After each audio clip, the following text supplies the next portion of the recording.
Hello, welcome to the guide to chapters 5 and 6, mostly 6 really, of Capital Volume 1. As I mentioned before, 5 and 6 in the English edition of Volume 1 of Capital are in the German text actually subsections of the same chapter together with chapter 4, so 4, 5 and 6. Of what is in English 4, 5 and 6 is actually just one chapter in 3 sections in the German text. So these 3 chapters belong together very closely. The subject still being, as in the last chapter, the question what happens actually in the process when money as money becomes money as capital. So when money actually assumes the function and role of being capital. So this is what we are still concerned with. Chapter 5 is mostly Marx's comments, critical comments on various attempts within the discipline of political economy to address that question.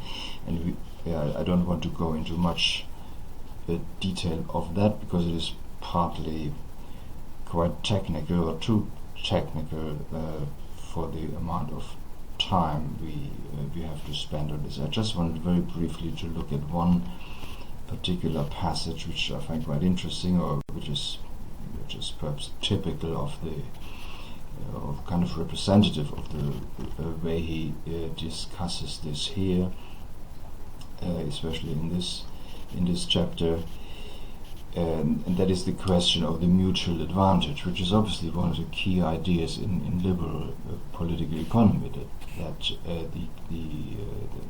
trade results, or at least potentially results, in the mutual advantage of both sides engaged in the trade. And now the interesting thing here is, perhaps different from what you might have expected, that Marx actually agrees to that point, but then he agrees in a particular manner that is interesting. So he says, so far as regards use values, it is clear that both parties may gain some advantage. Both part with goods that, as use values, are of no service to them, and receive others that they can make use of. So they gain something in that sense. And also he agrees with the sort of, if you like, the liberal argument that A, who sells wine and buys corn, possibly produces more wine with given labor time than farmer B could. And B, on the other hand, more corn than wine grower A could, because the wine grower is not as productive in producing corn, and vice versa. So A, therefore, may get for the same exchange value more corn, and B more wine than each would respectively get without any exchange by producing his own corn and wine. So that argument is potentially accurate, Marx argues, but the decisive thing here is the limitation he posits at the beginning, so far as regards use values. So if you look at the production of concrete wealth as such, the argument, the liberal argument, is actually correct, or can at least be correct, that there is a mutual advantage. However, this does not apply as regards exchange values, and this is obviously what the capitalist exchange ultimately is about. That is quite an interesting part of the argument here, that highlights how central to the entire argument in Capital always is the distinction, or the duality, the dialectic between use value and exchange value, in an argument, also in a critical argument that engages with other people's perspectives on this, or the perspectives of political economy. So that is the only passage from chapter 5 that I really wanted to point you to. Obviously, it's all interesting in its own right, but we have to make sort of we have to choose what to present. So more interesting, or in a sense more important, is chapter 6, where he develops continues to develop some of the key categories that are already addressed in chapter 4. And this chapter is called the buying and selling of labor power. So labor power is obviously the key category in Marx, about which he says at one point that he's very proud of having introduced it. So that he considers this as one of his chief theoretical achievements. So the change of value that occurs in the case of money intended to be converted into capital cannot take place in the money itself, since in its function of means of purchase and of payment it does no more than realize the price of the commodity it buys or pays for. And as hard cash, it is value petrified, become stone, hardened, crystallized, never varying. So there's no M- business happening there as such. Just as little can it originate in the second act of circulation, the resale of the commodity, when the commodity is turned into money again, which does no more than transform the article from its bodily form back again into its money form. So it's simply a change of form of this value. Also there is no increment possibly being produced in these simple changes of forms. The change must therefore take place in the commodity bought by the first act, money commodity, but not in its value, for equivalents are exchanged and the commodity is paid for at its full value. At least that is the assumption here. We are therefore forced to the conclusion that the change originates in the use value as such of the commodity, i.e. in its consumption. So that is the principal proposition. In these circuits of exchange, there is nothing that suggests that the M dash, the delta M, the increment in the amount of money, the increment from the £100 to the £110 is actually originated. And that means that our friend Moneybags, that is a specific thing of the English translation, that the Moneybags doesn't appear in the German. It is simply the owner of money. The owner of money who is in the process of trying to turn that money into capital, i.e. surplus value bearing form of the money, of the capital, must be so lucky as to find within the sphere of circulation in the market a commodity whose use value possesses the peculiar property of being a source of value, whose actual consumption therefore is itself an embodiment of labor and consequently a creation of value. The possessor of money does find on the market such a special commodity in capacity for labor or labor power. So capacity for labor is just another word, another term for labor power. So labor power is that commodity whose peculiar property it is to be a source of value. That is the principal proposition, and that is one of the principal arguments in Marx's book Capital. So by labor power, or capacity for labor, is to be understood the aggregate of these mental and physical capabilities existing in a human being, which he or she exercises whenever he produces a use value of any description. So our capacity to produce something, that is the labor power, which has mental and physical dimensions to it. So that is the definition of labor power. And obviously in the situation of wage labor power is a commodity. So that is the commodity that most of us in society are selling all the time, and that is the commodity that capitalists specifically are buying. And Marx's proposition is that part of the use value of labor power as a commodity is that it produces surplus value.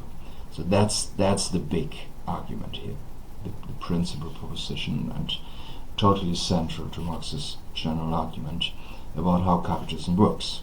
Works meaning where does delta M come from? surplus value. That's the argument. So labor power can appear upon the market as a commodity only if and insofar as its possessor, the individual whose labor power it is, offers it for sale or sells it as a commodity.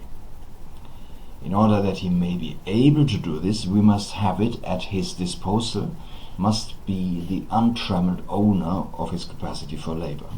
So he, this individual, or she, must be the untrammeled owner of his or her capacity for labor, i.e. of his or her person.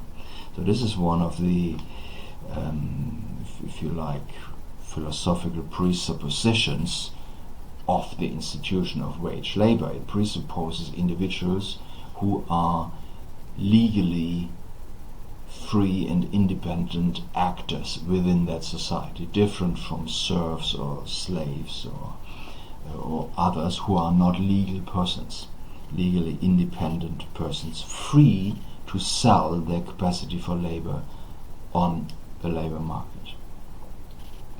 So this owner of labor power and the owner of money meet in the market. That's what the concept of market means here, and deal with each other as on the basis of equal rights. So they're entering a legal negotiation whereby each of them is able to negotiate and either to decide either to sell or not to sell their or exchange the commodity they have, which on the one side obviously is labor power and on the other side is the wage in the form of money. With the difference alone that one is buyer, the other seller, both therefore equal in the eyes of the law. That is a presupposition of the wage labor the institution of wage labor, and that's what makes it different from other forms of labor organizations such as serfdom or slavery and so on. This is one of the societal preconditions of the institution of wage labor and the social thing which is labor power as a commodity.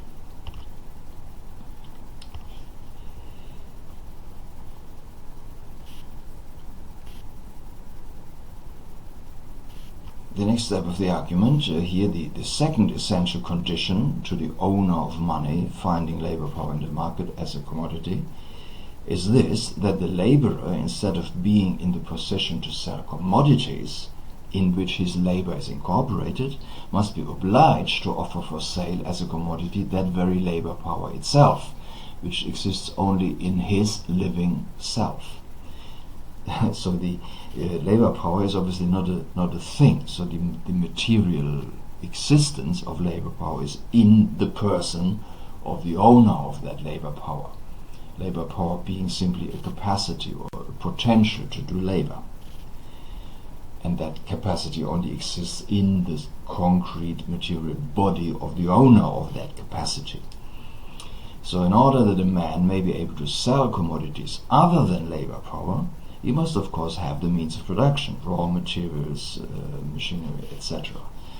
As Marx says here, no boots can be made without leather. So if you want to be a commodity producer who sells commodities other than labor power, you need to have certain conditions, like access to the materials and machines to make these commodities.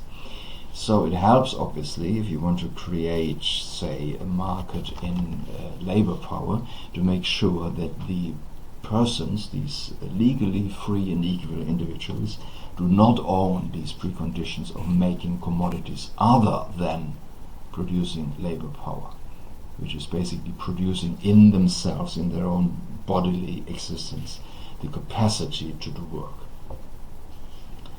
That is another one of the preconditions of wage labor and thereby of the capitalist exchange and the production of capital.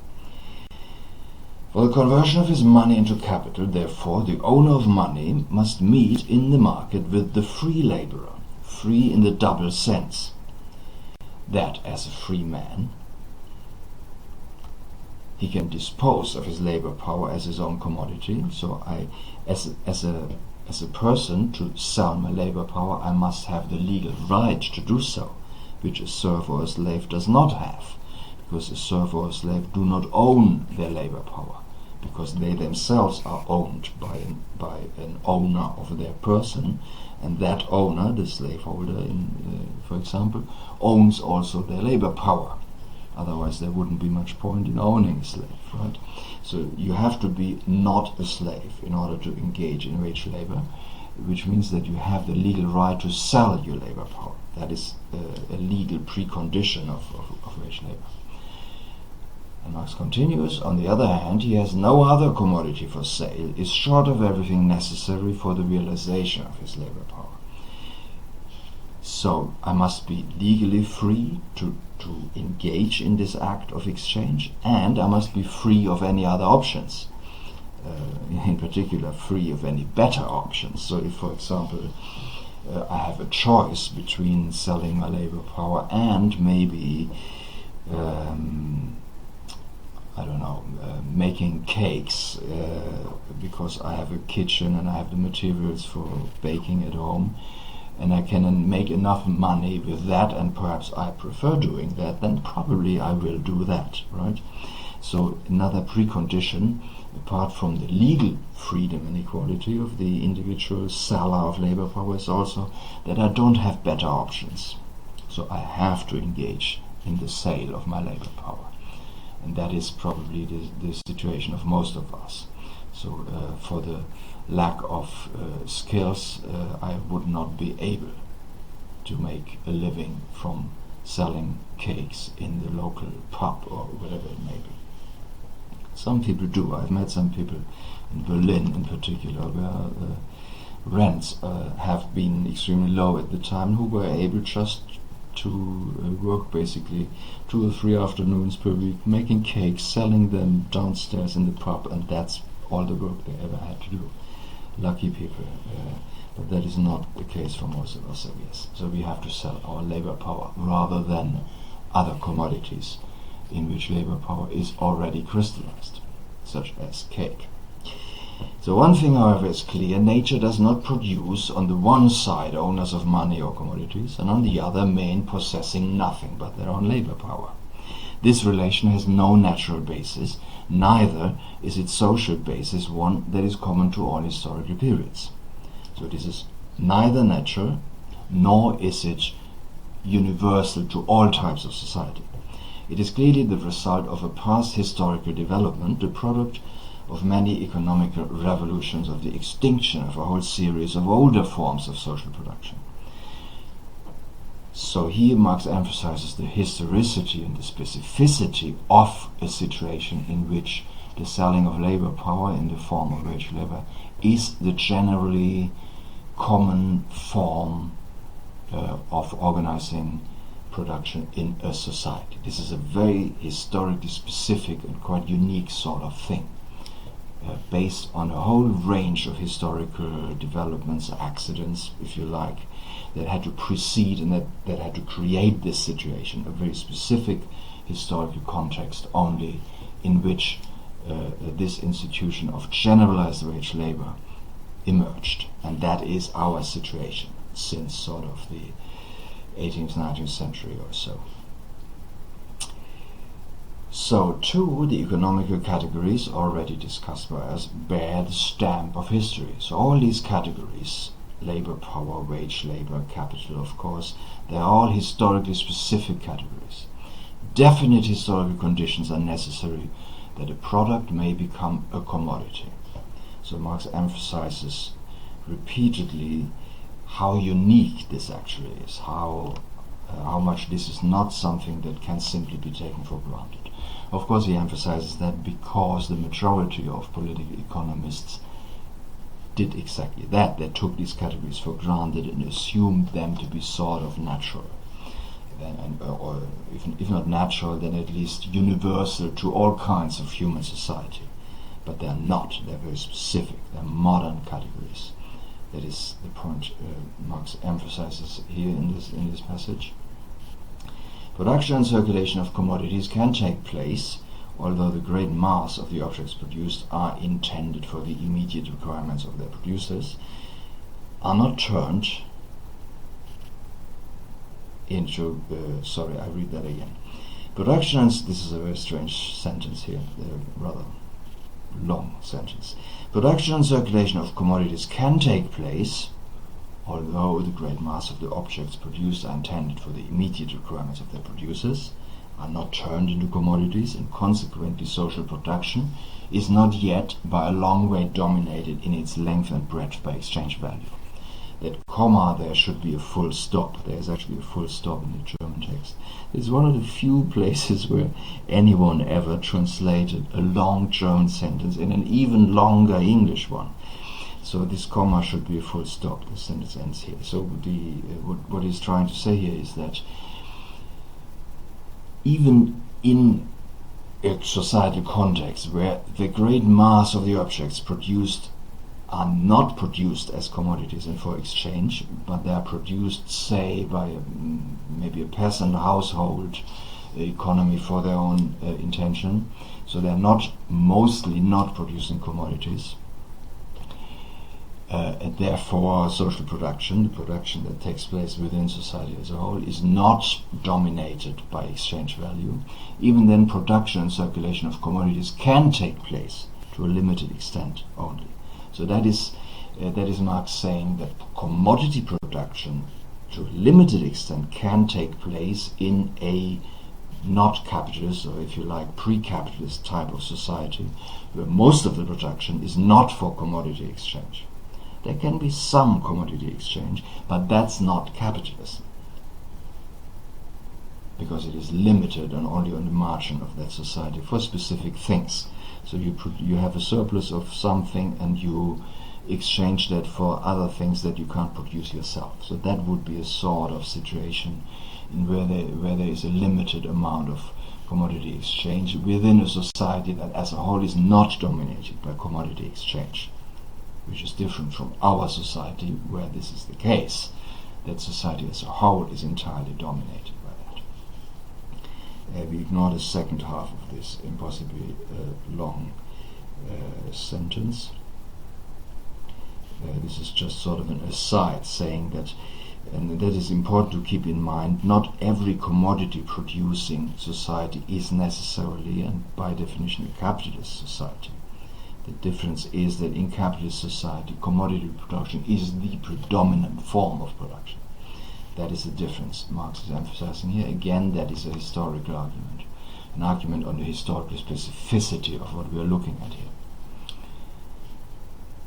The particular functions of money which it performs either as the mere equivalent of commodities, or as means of circulation, or means of payment, as hoard, or as universal money. So these are all different functions of money which Marx discusses elsewhere, and we're not going into much detail about this, point, according to the extent and relative preponderance of the one function or the other, to very different stages in the process of social production. Or instead of stages, you might perhaps want to think of different types or forms of society. So all these societies have money, but money has different functions. Or it may have all of these functions, but some functions are preponderant over others. So again, simply the existence of money does not mean we're looking at a capitalist society. So it depends on what the actual function of money is. And here, as you remember, we are in this chapter, we are trying to find out what exactly is it that makes money assume the function of being capital. That is a very specific function of money. And we know by experience that a circulation of commodities relatively primitive suffices for the production of all of these forms, otherwise with capital. So that is a different function to all this whole list of functions that money can have anyway, even in a not capitalist or in a pre-capitalist type of society. The historical conditions of its existence are by no means given with the mere circulation of money and commodities. That is, the historical conditions of capital's existence. They are not simply given by the fact that in a type of society there is money and there are commodities. It can spring into life only when the owner of the means of production and subsistence meets in the market with the free laborer selling his labor power. And this one historical condition comprises a world's history. So that is an absolutely central kind of a change, a revolutionary change in the way production is organized in society. And that is our situation. Very special and very unique. Capital, therefore, announces from its first appearance a new epoch in the process of social production. So there is a world historical change that Marx emphasizes here. Again, he emphasizes this because most political economists underestimate the specificity and the historicity, the uniqueness of the capitalist mode of production. So we must now examine more closely this peculiar commodity labor power. That is the main theme of the chapter here. Like all others, like all other commodities, it has a value. How is that value determined? Well, the value of labor power is determined, as is the case with every other commodity, by the labor time necessary for its production, and consequently also the reproduction of this special article, this very specific commodity. So far as it has value, it represents no more than a definite quantity of the average labor of society incorporated in it. So the average amount of labor measured in time that in the context of a particular society is needed to produce or reproduce that labor power.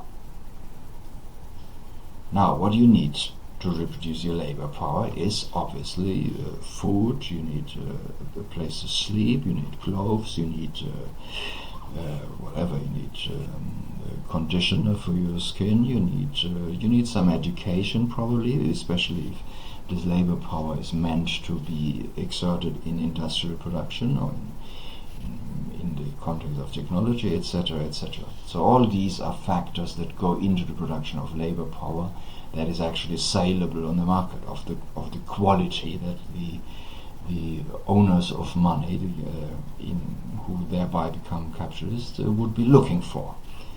Because obviously they don't employ just anybody, so you have to offer labor power of the sufficient quality, and that costs. So to produce that labor power, you need to consume a whole range of things beyond simply food that produce labor power of the expected quality. So that is what constitutes the value of that commodity, as is the case with any other commodity. So labor power becomes a reality only by its exercise. So labor power is a potential, so it is the capacity to do labor. And that capacity is realized, it becomes actual only by its exercise in the form of labor. So labor is the actualization of labor power. Thereby a definite quantity of human muscle, nerve, brain, etc. is wasted. Especially nerves and muscle fiber are wasted, and these require to be restored. That is what is meant here when we talk about the reproduction of labor power. So these means of subsistence that are needed for that must be sufficient to maintain the owner of that labor power in his or her normal state as a laboring individual. We go to work well rested, well fed, well slept, well dressed, etc., etc., and possibly also knowledgeable, skillful, and all the rest of it. On the other hand, the number and extent of his so-called necessary wants, as also the modes of satisfying them, so that the ways how we satisfy them, these wants or needs, are themselves the product of historical development. So again, Marx hammering home the historicity of all this, and depend therefore to a great extent on the degree of civilization, or culture if you like, of a country, more particularly on the conditions under which, and subsequently on the habits and degree of comfort in which, the class of free laborers has been formed. That is very interesting. So what we consider to be the needs that are sufficient, that makes us sort of happy enough to reproduce our labor power, are culturally, historically, and socially specific. So in one society, these might be different needs, and the way how we meet these needs might look differently. Like, I don't know, maybe let's say I imagine an Italian worker expects maybe a different quality of coffee beans and prepared in a particular way than maybe an English laborer or a German laborer or whatever. So there would be historically specific cultural expectations that also need to be met, and so the demands, if you like, would be different in different countries and in different historical contexts. Again, there is a historicity, a kind of a core of timeliness in the needs and in our expectations, how these needs have to be met in the process of reproducing labor power that can then be sold adequately on the labor market. Again, all these things, and of course, Marx is not explicitly saying this here, but you can imagine that the formulation of these needs and expectations is part of class struggle. So he is kind of between the lines, sort of a hint in that direction, that what we accept as necessary also is to a large extent sort of historically subjective, so there is no objectivity to that. These are not simply abstract processes, but they involve the actual the willing and the actions of the individuals involved, who constitute that society, and thereby create the framework, the context, in which, in this case here, the value of labor power is determined. So that is not automatic necessarily. That involves individuals doing and deciding and wanting and willing and desiring things. Marx calls this a historical and moral element here, 2 lines down from here. So there is a historical and moral element. Moral here means basically customary.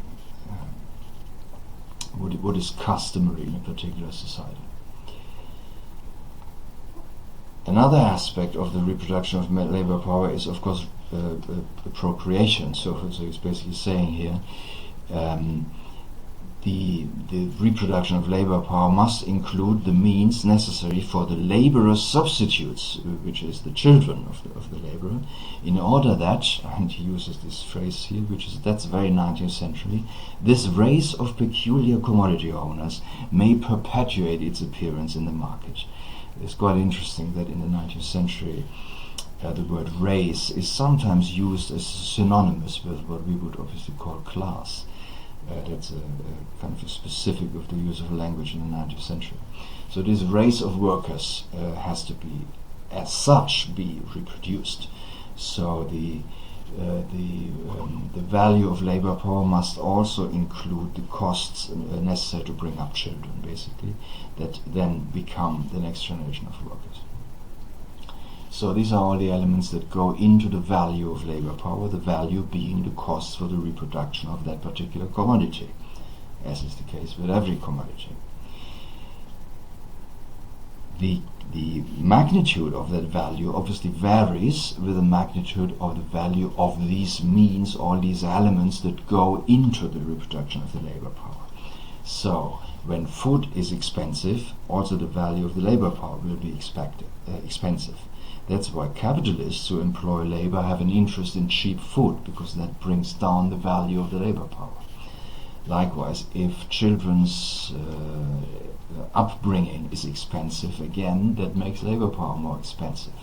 So capitalists who employ labor power would have an interest in bringing down all these costs, because accordingly this will bring down the value of labor power.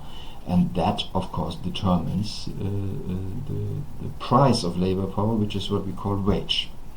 So if you want low wages, then you have to make sure that food is cheap from the perspective of a capitalist.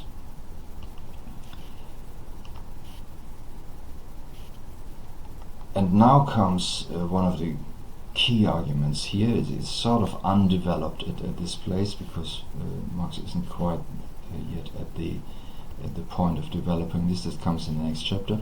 Suppose that in this mass of commodities requisite needed for the average day there are embodied 6 hours of social labor. So to reproduce labor power for a day, you need commodities to the value representing 6 hours of societally average labor.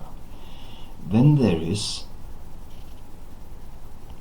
incorporated daily in labor power half a day's average social labor. In other words, half a day's labor is requisite for the daily production of labor power.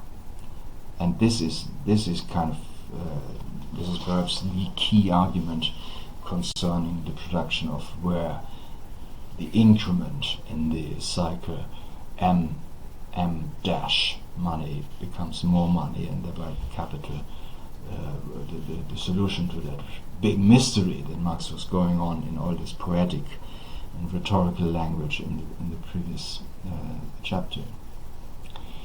So the value of the labor power represents all the commodities that are needed to produce and reproduce that labor power, and that might be, this is simply here an assumption, this might be half a day's average social labor.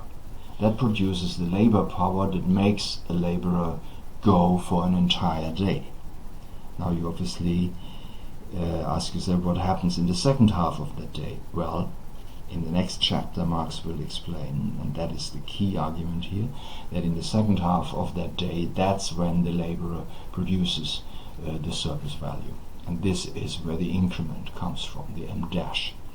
So assume that the equivalent of the value of the labor power for one day is produced in half a day on societal average, the other half of that day in which that labor power is actually exerted in the form of labor, that is where surplus value is being produced. And that's the key argument. In a sense, that is the key argument of Marx's Capital. This difference between basically the exchange value and the use value of labor power, because the use value of the labor power that is sold as in the form of wage labor, the use value of the labor power is the production of surplus value from the perspective of the capitalist, whereas the exchange value is simply the value of everything that is needed to reproduce that labor power, and that can be done in a much shorter time than the actualization of the labor power in the form of actual labor that takes place. That's basically the trick. So that is the pivot, if you like, of the capitalist mode of production at this fairly abstract level of argument. In a sense, that is the high point of the argument of this chapter, and from now on, so we have basically additional arguments, because Marx develops this particular point only in the next chapter. So he goes on to say that the minimum limit of the value of labor power is determined by the value of the commodities, without the daily supply of which the laborer cannot renew his vital energy. That is just recapitulating the argument so far. But the value of every commodity is determined by the labor time requisite to turn it out so as to be of normal quality. Again, a recapitulation of the argument so far. Nice quote here: the capacity for labor power is nothing unless it is sold. That is a side aspect of the argument, if you like, but from the perspective of the worker, a very important one. You reproduce your labor power by eating, sleeping, studying, washing yourself, etc., etc. But as with every commodity, the value of that commodity is only realized, actualized, if you actually sell it. So if you are then unemployed, then you have basically consumed all these commodities, but you're not realizing the value that is crystallized in this labor power. So labor power, the capacity for labor, is basically nothing if it is not actualized in the actual process of laboring. That is an important aspect from the perspective of the worker. Another aspect that is important from the perspective of the worker is this one. In every country in which a capitalist mode of production reigns or prevails, as if you remember from the first chapter, it is the custom not to pay for labor power before it has been exercised for the period fixed by the contract, that is the labor. So before the labor is done, the labor power is actually not be paid for, as for example the end of each week or month or whatever. In all cases, therefore, the use value of the labor power is advanced to the capitalist. The laborer allows the buyer to consume it before he receives payment of the price. He everywhere gives credit to the capitalist. So if you think about it, you go to work, you are paid at the end of the month. Sometimes maybe you're paid in the middle of the month or whatever, but there's a specific arrangement. You're never paid in advance of the work you're actually doing, which means in reality the laborer is giving a credit to the capitalist, because the capitalist already has the use value of the labor power that he is in the process of buying before he's actually paying for it. That is an interesting, in a sense, a side aspect of this. And that brings us pretty close to the end of this chapter. Marx is summarizing here, beginning with the sentence: we now know how the value paid by the purchaser, the purchaser of the labor power,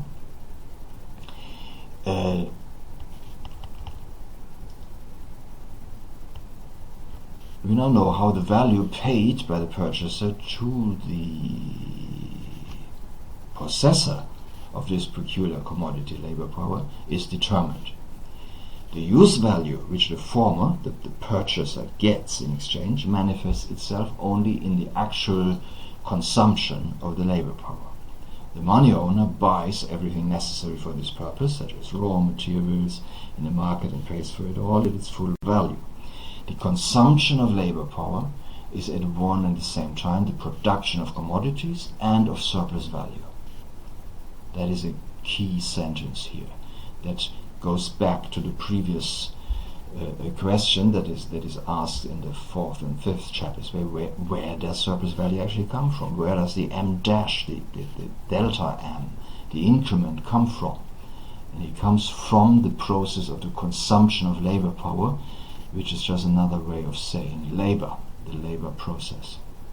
That is where commodities are produced and where surplus value is produced. The consumption of labor power is completed, as in the case of every other commodity, outside the limits of the market or of the sphere of circulation. And now, this is basically the last page of the chapter. Marx shifts gear again, so he switches back into the more philosophical and more rhetorical mode of language that he's using, in this case basically to raise the tension, if you like. So he's kind of making us extremely curious for the argument in the next chapter, which I've already hinted at what it will be, by using some of the most striking imagery in Capital, which we need to look at in some detail, because it is very, very funny, very sarcastic, and also one of the most famous passages in the book. So, the consumption of labor power is the production of commodities and the production of surplus value, and it is outside the limits of the market or outside the sphere of circulation. Accompanied by Mr. Moneybags and by the possessor of labor power, the laborer, we therefore take leave for a time of this noisy sphere where everything takes place on the surface, like the surface sphere of capitalist society, and in view of all men. So marketplace is an open place where everything can be observed, and follow them both into the hidden abode of production. So production is another sphere. So Marx is kind of playing on the idea that there are different spheres in capitalist society, and the sphere of production is hidden away, it's a bit like front of stage and back of stage, if you like, or it's you're going down into a hidden area that is out of sight, a little bit maybe the imagery is here also like in the descent into hell, like in Dante perhaps. I don't know if he had that in the back of his mind. So we go now into the hidden abode of production, on whose threshold there stares us in the face a sign saying, "No admittance except on business," as is the case in a factory. You're not allowed in there. In a market, everyone can enter and look around. In the abode of production, no admittance. Here we shall see not only how capital produces, but how capital is produced. So this is where money turns into actual capital. We shall at last force the secret of profit-making. So in the abode of production, in the sphere of production, that is where actually M' happens. And now Marx is cranking this up to 11, and the language becomes again very playful and funny and philosophical, sort of full of philosophical illusions. This fear that we are deserting, this fear of the market, the exchange, circulation, within whose boundaries the sale and purchase of labor power goes, is in fact a very Eden of the innate rights of man. So Marx being obviously super sarcastic here. The innate rights of man, as proclaimed by the French Revolution, say, there alone rule freedom, equality, property, and bantam. And he explains these: freedom, because both buyer and seller of a commodity, say of labor power, are constrained only by their own free will. They contract as free agents, equal citizens of a sphere of law, and the agreement they come to is but the form in which they give legal expression to their common will. Equality, because each enters into relation with each other as with a simple owner of commodities, and they exchange equivalent for equivalent commodities.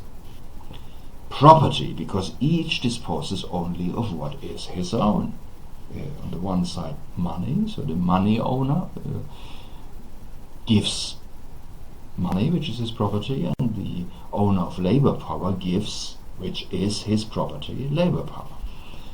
All quite wonderful. And Bentham obviously being the name of the philosopher most closely associated with utilitarianism in the 18th and 19th century context, because each looks only to himself. So Bentham stands here for an extreme form of individualism. The only force that brings them together and puts them in relation with each other is the selfishness, the gain, and the private interest of each. So both sides. So this is Marx's sarcastic description of this sphere of circulation, and in particular the marketplace where labor power is being bought and sold. Both sides are selfish, so both sides are trying to look to their best advantage. Both sides are trying to get the best price you can get for your commodity. That's what you do as a worker. So that's what, say, trade unions are there for. It's a mechanism within the capitalist process of buying and selling labor power to get the best price you can get and the best working conditions and all the rest of it. And the other side is obviously doing the same, trying to bring that down. That's equality in a sense, in a sort of legal and abstract sort of sense. The only form that brings them together is this selfishness, the looking after their private interests. Each looks to himself only, and no one troubles himself about the rest. And just because they do so, do they all, in accordance with the pre-established harmony of things, again a philosophical joke, sort of from 17th, 18th century philosophy. You have the idea that society is sort of governed by a pre-established harmony that is of course divine. This is again a theological idea that Marx uses here in a sarcastic and tongue-in-cheek manner. Society has this pre-established harmony that guarantees that although everybody looks after their own interest, indirectly they all work for the interest of all. So the formulation here is under the auspices of an all-shrewd providence, a divine providence, work together, they all work together in spite of their selfish, in spite of subjectively looking only after their selfish interests, they work together to their mutual advantage for the common weal and in the interest of all.